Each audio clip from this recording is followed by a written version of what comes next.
위하여서 왕에게 세금을 바쳤도다. 우리 육체도 우리 형제의 육체와 같이 우리 자녀도 그들의 자녀와 같거든. 이제 우리 자녀를 종으로 파는도다.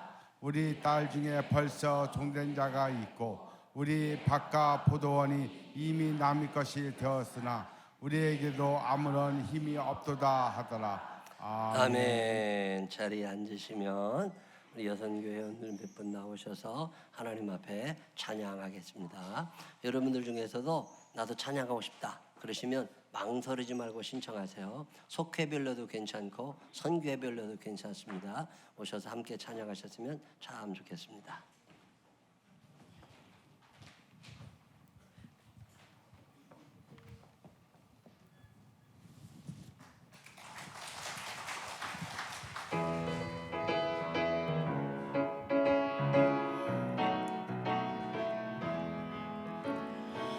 동남풍아 불어라 서북풍아 불어라 가시밭에 백합화 예수 향기 날리니 할렐루야 아멘. 가시밭에 백합화 예수 향기 날리니 할렐루야 아멘. 일어나 걸어라 내가 새 힘을 주리니 일어나 너 걸어라 내 너를 도우리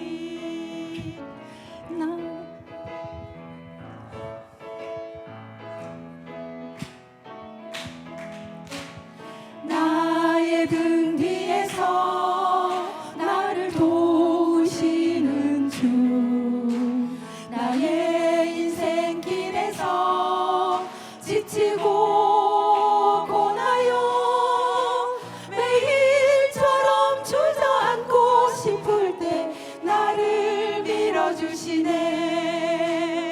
일어나 걸어라 내가 새 힘을 주리니 일어나 너 걸어라 내 너를 도우리 나의 등 뒤에서 나를 도우시는 주 때때로 뒤돌아보면 여전히 계신 주 잔잔한 미소로 바라보시며 나를 재촉하시네. 일어나 걸어라 내가 새 힘을 주리니 일어나 너 걸어라 내 너를 도우리 일어나 걸어라 내가 새 힘을 주리니 일어나 너 걸어라 내 너를 도우리 아멘. 아멘. 감사합니다. 감사합니다. 여러분들 중에서도 나도 할 수 있는데 오늘 용기를 가지신 분들이 계실 거야. 주저하지 마시고 너무 감사합니다. 이렇게 속회 예배 드릴 때 연습하시고 이렇게 찬양한다는 건 대단히 좋은 일이고요.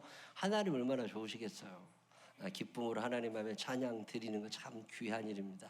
용기를 내셔서 여러분들도 열심히 잘해 주기를 바라고 또 앞으로 이렇게 오셔서 오늘 찬양 참 은혜롭게 잘해 주셨다고 참 잘하셨다고 우리 박수 한번 해주시기 바랍니다. 아주 잘하셨어요. 너무 감사합니다. 감사합니다. 오늘도 하나님의 전을 찾은 여러분들에게 주의 은혜와 사랑이 넘치게 되시기를 주님의 이름으로 축원합니다. 10년도 훨씬 전인가요? 10여 년 전에 제가 미국의 아리조나주에 플래그탑이라는 도시에 갔더니 거기에 어떤 선교사님 가정이 있었거든요. 그 선교사님 가정에서 밥을 먹고 있는데 어떤 분이 한 번 오셔서 같이 밥을 먹은 적이 있어요. 근데 당신의 이름을 뭐라고 소개하느냐면 모니카라고. 이 모니카는 세례명이거든요. 기독교인이 아니라 천주교인 이름이 모니카 세례명.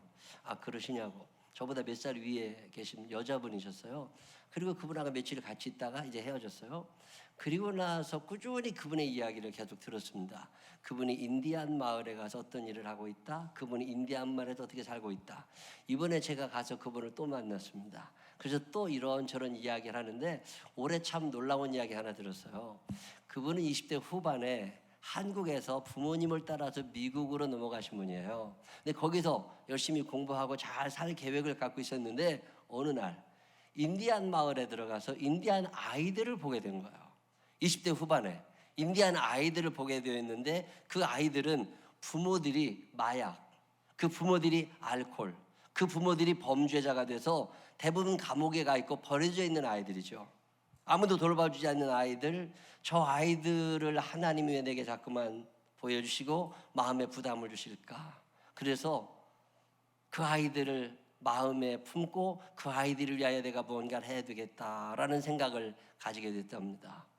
그리고 나서 결혼할 시기를 놓쳤어요. 그 아이들 돌봐주느라고. 그리고 이제 50대 후반이 됐습니다. 30년을 그 아이들과 함께 살아오시는 거예요. 오갈 곳 없고 집도 없는 분인데 선교센터를 저희 선교회에서 만드는 선교센터에서 그분이 사십니다. 그분이 일하고 있는 교회는 집에서 1시간쯤 떨어져 있어요. 여기로 말하면 천안쯤 떨어져 있는 곳인데 거기에 매일 출퇴근을 해야 돼요. 이 마을은 범죄가 너무 많아서 여자 혼자 집에 살기가 어려워요. 그래도 그 집에 살지를 않고 좀 안전한 곳으로 1시간 넘어 와가지고 그곳에서 살면서 돈이 없으니까 당신 집은 없어요? 우리가 마련해 준 집에서 거기에서 사시면서 1시간 정도 차를 타고 왔다 갔다 하시면서 아이들을 돌보십니다. 일주일에 3차례 아이들과 함께 예배를 드려요. 예배를 드리다 보면 별일이 많겠죠. 뭐 아이들 천방지축 아니겠습니까? 부모님이 되게 관심을 두지 않는 아이들이니까 예배 시간에 소화기가 뻥 터져가지고서 그것도 다 치워내고 뭐 공 갖고 노는 아이들 별일이 많답니다. 근데 그 아이들 속에서 짜증내지 아니하고 30년을 버텨오면서 아이들을 가르치셔요. 예배를 드리고 하나님을 소개하고 그 아이들과 함께 여지껏 30년을 살아오시는데 제가 갈 때마다 느끼는 건 갈 때마다 젊어진다는 거예요. 갈 때마다 깨끗해 얼굴이. 이 굉장히 뚱뚱하신 분이었는데 이번에 갔더니 살도 쪽 빠졌더라고. 어떻게 이렇게 살을 빼시냐고 그랬더니 이 뚱뚱하고 무릎이 아프니까 하나님의 일을 하는데 너무 장애가 된대. 이거 내가 하나님을 위하여 열심히 살기로 결심했는데 몸 관리 하나 잘못해가지고 하나님 일 망치면 안 되지. 정신이 번쩍 나더래요. 매일마다 운동 막 이를 악물고 하셨답니다. 살이 쭉 빠지고 다리 아픈 것도 없어졌대요. 지금 열심히 일을 하시는데 교회가 없어요. 근데 교회를 하나님 하나만 주세요. 교회를 하나만 주시면 제가 아이들 데리고 예배 열심히 드리겠습니다. 백인교회를 새 들어가지고 백인교회도 예배를 드렸는데 그 백인들이 점점 철수합니다. 그 지역에서 백인들이 거의 없어졌어요. 근데 그 백인교회 목사님이 오셔가지고 한 번은 이거 당신이 사가라고. 내가 돈이 없다고. 싸게 줄 테니까 사가라고. 얼마나 주실 거냐고. 아니 이제 돈을 꽤 부르더랍니다. 우리 없다고. 근데 성령께서 이거 내가 너한테 주고 싶은 선물인데 기도가 좀 부족한 것 같다고. 그래서 그 선교사님이 주실 거라는 믿음을 가지고 열심히 기도를 하고 있었는데 한 3개월 지났더니 그 백인 목사님이 또 찾아왔더래요. 큰 교회인데 우리 교회 한 4분의 1만 할까? 꽤 규모가 있는 교회입니다. 그 미국 교회들은요 교회만 있는 게 아니라 옆에 게스트하우스가 같이 있어요.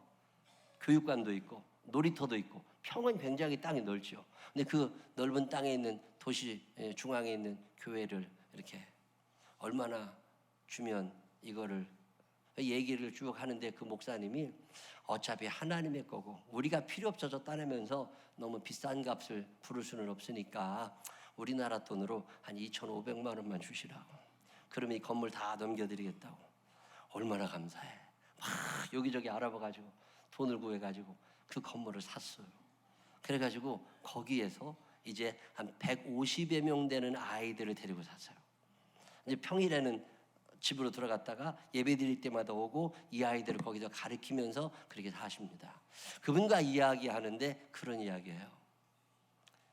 그 아이들을 버려두고 그 아이들을 모른 척 했으면 오늘 내가 이렇게 행복했을까?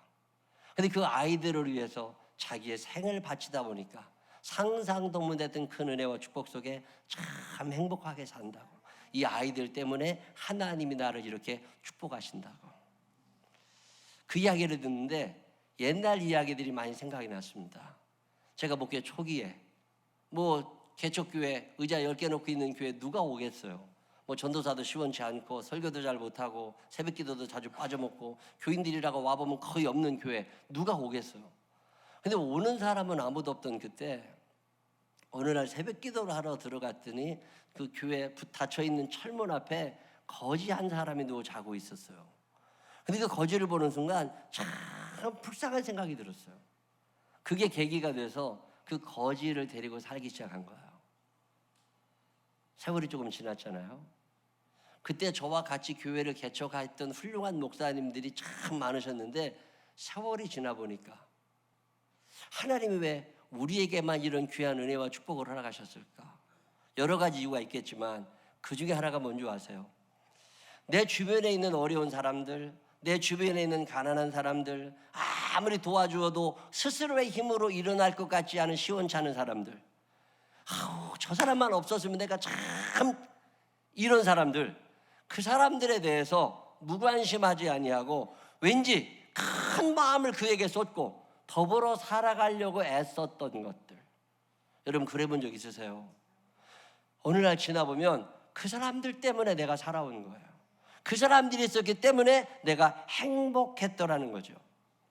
저는 목사로 살면서 많이 얻어먹고 살았습니다. 옷도 많이 사주셨어요. 우리 아들, 딸 학교 다닐 때 교인들이 학용품 사줘서 애들 학교 보냈어요. 이 받을 때마다 참 기쁘고 행복했습니다. 굶어 죽지는 않겠다. 근데 세월이 지나면서 어느 날 성경 읽고 믿음이 점점 좋아지면서 깨닫게 된 거 하나 있습니다. 받는 것보다 주는 게 더 행복하더라는 거예요. 여러분 장학금 받을 때 얼마나 좋아요. 근데 나이가 들어보니까 공부 잘해서 받았던 장학금보다 내가 장학금을 줄 때 더 행복하다는 걸 알게 된 거예요.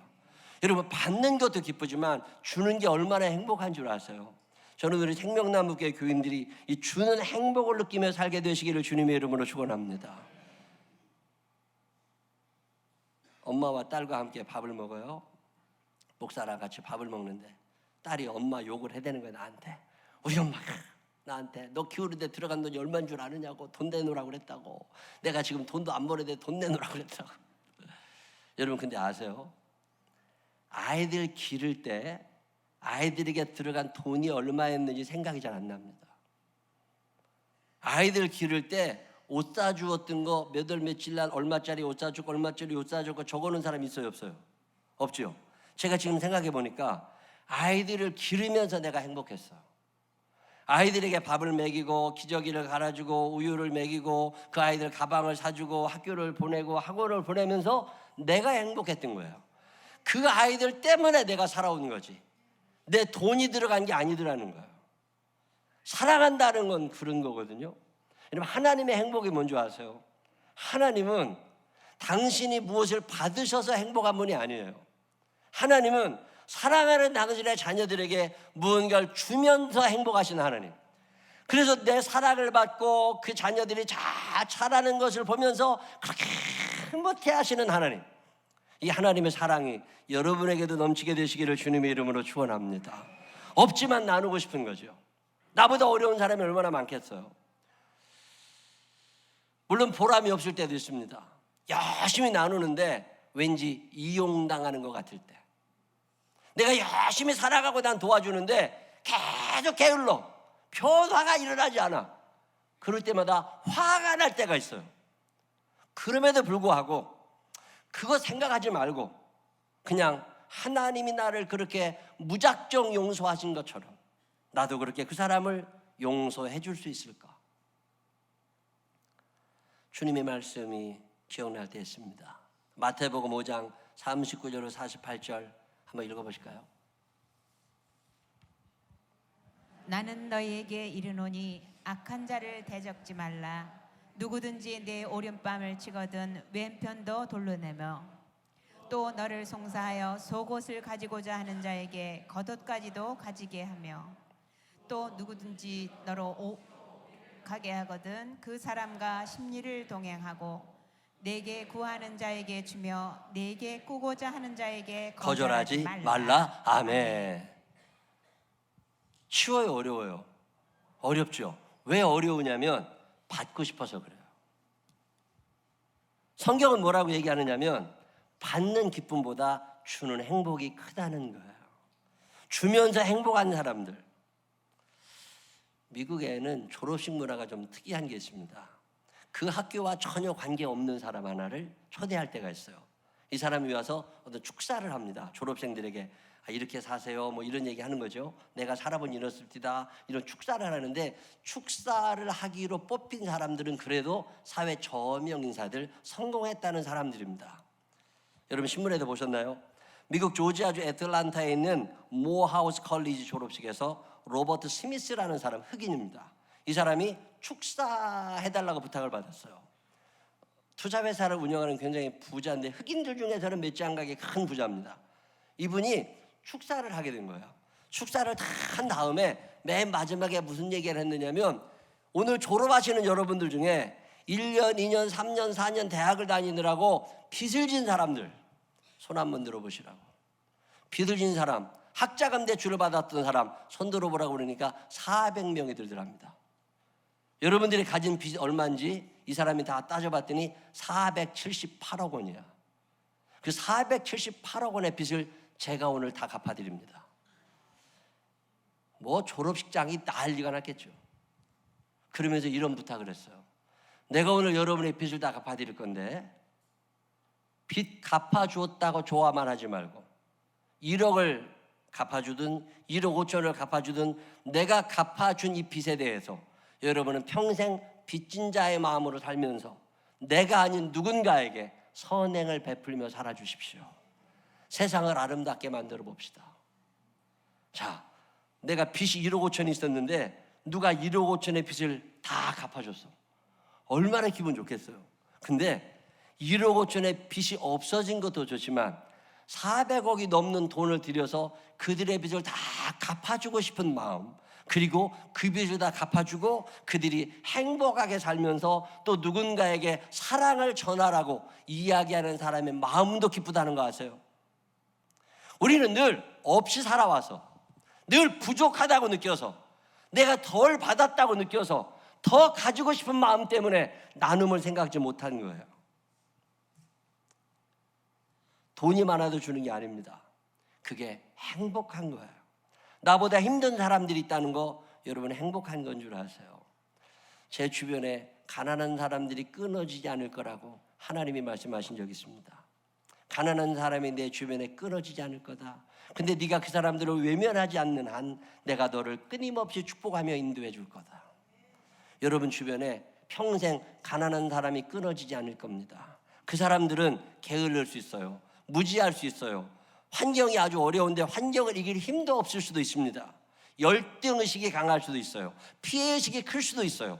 그렇다 할지라도 그런 걸 생각하지 말고 일단 너는 그 사람들을 도와주라고 하나님 말씀하시는 거예요. 왜? 그 도움의 과정을 통해서 내가 너를 축복하기 원한다는 거예요. 기쁨으로 섬길 줄 아는 사람들이 되시기를 바랍니다. 미성숙한 어린이일 때는 받으면 그렇게 좋습니다. 선물 받고 인정받고 칭찬받으면 좋아요. 근데 성숙한 성인이 되어서는 주는 게 좋아요. 선물을 주고 인정해주고 칭찬해주고 기쁨을 주고 사랑을 주고 용서해줄 때 참 기쁩니다. 용서받는 기쁨도 크지만 용서해줄 때 얼마나 시원한 줄 아세요? 여러분 지금까지 살면서 이런 기쁨을 아직 못 누려보셨다면 여러분 아직 철이 덜 든 거예요. 철이 들어갈수록 용서해주는 게 좋습니다. 철이 들어갈수록 주면서 행복해집니다. 우리 생명나무교회 모든 교인들이 철든 신앙인들이 되시기를 바랍니다. 옆 사람 손을 꼭 붙잡고 눈을 한번 쳐다보면서 얘기해요. 언제 철드니? 시작.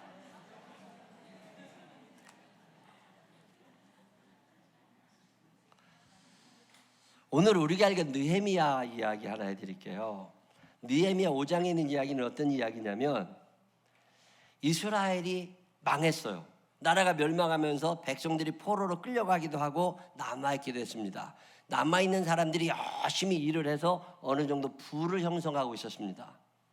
근데 갑자기 포로로 끌려갔던 사람들이 우르르 돌아오기 시작한 거예요. 땅덩이는 똑같은데 인구가 늘어나 버린 거죠. 파이는 똑같은데 먹을 사람이 늘어난 거예요. 갑자기 빈부 차이가 생겨나기 시작합니다. 거짓대가 들어온 거죠. 여러분, 우리가 남북통일 이야기 뭐 쉽게 하지만 여러분 심각하게 생각해 보세요. 1,000만 명의 거짓대가 들어온다면 여러분 어떤 일이 일어날까요? 여러분 집집마다 거지 한 사람씩을 키울 각오가 되어 있으면 남북통일 얘기하셔도 돼요. 우리 각오해야 됩니다. 자, 이스라엘에 이미 이런 일이 일어났어요. 느헤미야 시대에 거짓대가 들어온 거예요. 자, 먹을 게 없어요. 근데 가난한 사람들을 이용해서 돈을 벌고 싶은 사람이 생겨나는 거 아세요? 돈이 없으니까 돈을 끌어와요. 돈을 끌어오면 그 사람들에게 돈을 빌려주면서 고리대금을 받기 시작하는 거예요. 그러다가 빚을 못 갚으면 딸과 아들을 잡아다가 노예로 팔아버려요. 그게 사람 사는 세상이잖아요. 이런 일이 막 벌어지니까 사람들이 날로 분노하기 시작합니다. 사람 마음이 차가워져요. 그때 그 나라를 다스리게 했었던 총독이 느헤미야입니다. 이 느헤미야에게 와서 사람들이 하소연을 하는 이야기가 느헤미야 5장 5절의 이야기예요. 느헤미야 5장 5절에 보면 이렇게 나와 있습니다. 우리 육체도 우리 형제의 육체와 같고 우리 자녀도 그들의 자녀와 같거늘 이제 우리 자녀를 종으로 파는도다. 우리 딸 중에 벌써 종된 자가 있고 우리 밭과 포도원이 이미 남의 것이 되었으나 우리에게는 아무런 힘이 없도다 하더라. 빚은 점점 늘어나요. 갚을 능력은 없어요. 이자는 점점 많이 내야 돼요. 자, 금융권에서 돈은 대출을 받을 수 없으니까 2금융권, 3금융권으로 옮겨가다 보면 이자가 점점 커지는 꼴이죠. 답이 없는 거예요. 이런 일이 점점 벌어지면서 파산하고 도저히 회생 가능한 사람들이 없어져 가는 거죠. 이럴 때 느헤미야라는 사람이 사람들을 모아서 이런 이야기를 합니다. 그게 느헤미야 5장 9절입니다. 내가 또 이르기를 너희의 소행이 좋지 못하도다. 우리의 대적 이방 사람의 비방을 생각하고 우리 하나님을 경외하는 가운데 행할 것이 아니냐. 너희가 살면서 돈 몇 푼 더 벌겠다고 너의 백성의 돈을 빼앗아 가지 말고 하나님이 보실 때 좋은 쪽으로 해라. 하나님이 보실 때 기뻐하실 만한 쪽으로 너희가 행동해야 되지 않겠느냐. 그들의 신앙의 양심에 호소를 합니다. 그랬더니 돈을 많이 갖고 있었던 사람들이 풀어놓기를 시작합니다. 탕감해 주기를 시작했어요. 미안하다고. 그러면서 그런 일이 일어날 때 그 자기의 것을 조금씩 손해보기 시작한 이들을 위하여 느헤미야가 축복하는 이야기가 느헤미야 5장 19절입니다. 그는 이렇게 기도합니다. 내 하나님이여 내가 이 백성을 위하여 행한 모든 일을 기억하사 내게 은혜를 베푸시옵소서. 하나님이 저들에게 은혜를 베푸시고 나에게도 은혜를 베풀어 주시라는 거예요. 우리가 신앙생활을 하면서 내 주변에 가난한 사람들, 힘든 사람들, 없는 사람들, 무지한 사람이 있다고 하는 것은 내가 그들을 무시하고 그들을 정복하고 그들 위에 군림하라는 게 아닙니다. 내가 좀 더 열심히 일해서 그들을 살려내라는 거예요. 그 과정에 나는 삶의 희망을 갖게 되고 하나님께 주시는 위로와 은총이 넘치게 될 거라는 것이 오늘 느헤미야서가 우리에게 주는 교훈이에요. 살아가다 보면 힘든 사람들이 우리 주변에 있습니다. 여러분 아세요? 공부 잘하는 사람들이 공부 못하는 사람들을 계속 가르쳐 주다 보면 공부 잘하는 사람의 실력이 더 높아집니다. 없는 사람들을 위하여 있는 사람들이 자꾸 도와주다 보면 하나님께서 주시는 복이 있어요. 내 주변에 어려운 사람이 있는 것은 내가 그 사람들 때문에 힘을 내는 거예요. 신명기 15장 11절에 있는 말씀을 다 같이 한번 읽어보실까요? 제가 참 좋아하는 말씀, 하나님이 제게 주신 음성 가운데 하나입니다. 시작. 땅에는 언제든지 가난한 자가 그치지 아니하겠으므로 내가 내게 명령하여 이르노니 너는 반드시 내 땅 안에 내 형제 중 곤란한 자와 궁핍한 자에게 내 손을 펼지니라. 내 주변에는 무지한 사람들, 가난한 사람들, 연약한 사람들이 끊어지지 않을 건데 그 사람들이 있는 이유는 나로 하여금 그들을 도와주라고, 그 과정에 나는 더 열심히 살아야 되겠다는 결심이 서게 되고, 나도 저렇게 살아야 아니라니까요. 오늘 성경은 그 이야기를 우리에게 전해줍니다. 하나님의 마음, 신명기 10장 18절 이후에 보면 고아와 과부를 위하여 정의를 행하시며 나그네를 사랑하여 그에게 떡과 옷을 주시나니 너희는 나그네를 사랑하라. 전에 너희도 애굽 땅에서 나그네 되었음이니라. 신명기 14장 19절 다 같이 읽어보실까요? 신명기 14장 19절 읽어봅니다. 내가 밭에서 곡식을 벨 때에 그 한 뭇을 밭에 잊어버렸거든 다시 가서 가져오지 말고 나그네와 고아와 과부를 위하여 남겨두라. 그리하면 내 하나님 여호와께서 내 손으로 하는 모든 일에 복을 내리시리라. 아멘. 그 사람들을 도와주는 것, 그것 때문에 하나님이 나를 축복하시마고 하나님은 약속하고 계십니다. 이런 본문을 읽을 때마다 늘 죄책감이 있어요. 아, 그때 그 사람을 도왔어야 되는데, 아, 그때 그를 위하여 기도했어야 되는데, 아, 그때 그 사람 그냥 보내지 말았어야 되는데. 여러분 이런 적 없으세요? 우리는 받는데 너무 익숙합니다. 우리는 나 스스로를 너무 초라하게 봐요. 절대 그렇지 않습니다. 초라한 그에게 하나님이 누군가를 보내셔서 그를 대접하게 하십니다. 제가 목회를 하면서 장로교회 부흥회를 가서 놀라는 게 있습니다. 그 장로교 목사님들은요 당당한 게 있어요. 제가 감리교 목사로 살았고, 그리고 남들에게 어려운 부탁을 잘 못합니다 제가.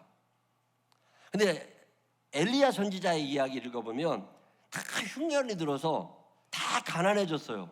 그때 엘리야 선지자가 사르밧이라는 곳에 가서 혼자 사는 여자 한 아들을 키우는 과부와 아들이 살아가는 그 집에 가서 얹혀 살게 됩니다.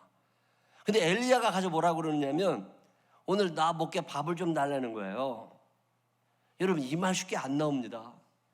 자, 과부와 아들이에요. 너무 가난해. 얼마나 가난한지 오늘 먹고 딱 한 끼만 식사가 남았어. 이제 오늘 저녁에 이거 먹으면 내일부터 굶어 죽어야 돼. 자, 그런 집에 여러분이 가서 당신이 저녁에 먹으려고 남겨두었던 거를 저를 위해서 좀 주세요. 이런 말 할 수 있어요, 없어요? 난 이게 안 되는 거예요. 가서 내가 뭘 주면 주고 왔지 어떻게 그걸 털어먹냐. 근데 장로교 목사님들은 그걸 잘하더라니까. 난 이 얘기가 안 나와요. 뻔히 어려운 줄 아는데 애들 학비도 못 내고 생활비도 쩔쩔매는 거는데 어떻게 밥을 사달라고 그래.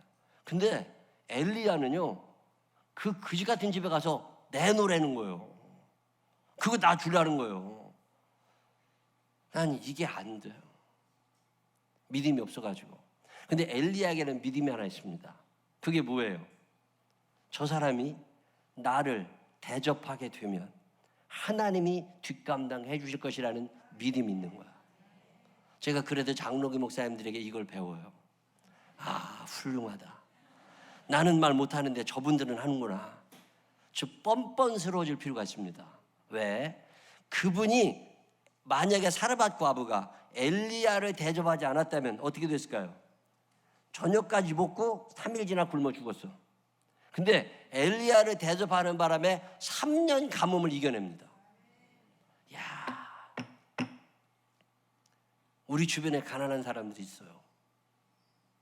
근데 그 사람들을 내가 도와주다 보면 내가 그지가 될 수 있어. 그렇다 할지라도 한번 해봐. 왜? 하나님이 그 과정을 지켜보고 계시다가 하나님의 은혜와 은총을 나에게 베풀어 주실 거니까. 이 믿음이 생기시는 분들만 아멘 한번 해봐. 우리 주변에 가난한 사람들이 있고 우리 주변에 힘든 사람들이 있는 이유는 그 사람들을 통해서 나를 복주시려는 하나님의 작품이 있습니다. 외면하지 않으시기를 바랍니다. 무시하지 않으시기를 바랍니다. 저주하지 않으시기를 바랍니다. 왜 내 주변에는 저런 사람들만 있어가지고 재수 옴붙었다고 생각하지 마세요. 제가 목회 초기에 우리 교회는 왜 그렇게 부자는 한 사람도 없이 밤낮 거지 같은 사람만 오냐. 불만이야. 우리 지방의 어떤 교회는 갔더니 목사님이 자랑을 하는 거야. 우리 교인들은 30명밖에 안 돼도 직업이 뭐고 하는 놈들은 얼마나 잘하고. 와, 나도 이런 교회 한번 다녀보고 싶더라니까. 우리 교회는요, 내가 신방을 가면 짜장면 한 그릇을 못 얻어먹고 와. 내가 사주고 와야 돼. 나도 그진데. 왜 하나님은 나한테 저런 사람만 붙여주시나? 근데 세월 지나 보니까 그분들이 복덩어리입니다. 하나님이 여러분을 사랑하셔서 여러분을 축복하시려고 보내주시는 천사들인 줄로 믿으시기를 바랍니다. 그리고 그분들과 더불어 아파하며 살아가고 나누며 살아갈 때 하나님이 그 속에 하나님의 은혜와 은총을 베풀어 주시마 하시는 약속이 오늘 느헤미야 5장에 있는 말씀 중에 하나입니다. 우리 주변에는 가난한 자들이 끊어지지 않을 겁니다. 힘들고 어렵고 약한 사람들이 끊어지지 않을 겁니다.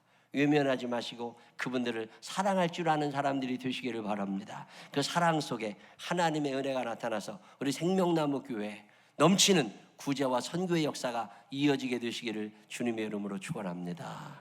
기도하겠습니다. 하나님 아버지, 내가 제일 어려운 것 같은데 엘리야는 와가지고 내 걸 내놓으라고 합니다. 하나님은 그걸 나눠주라고 하십니다. 하나님, 내가 열심히 벌어서 많이 모았는데 저 사람은 놀았는데 하나님은 늘 나누어 주라고 하십니다. 속상한 마음도 있지만 하나님의 뜻으로 알아 순종할 줄 아는 우리들이 되게 하여 주시옵소서.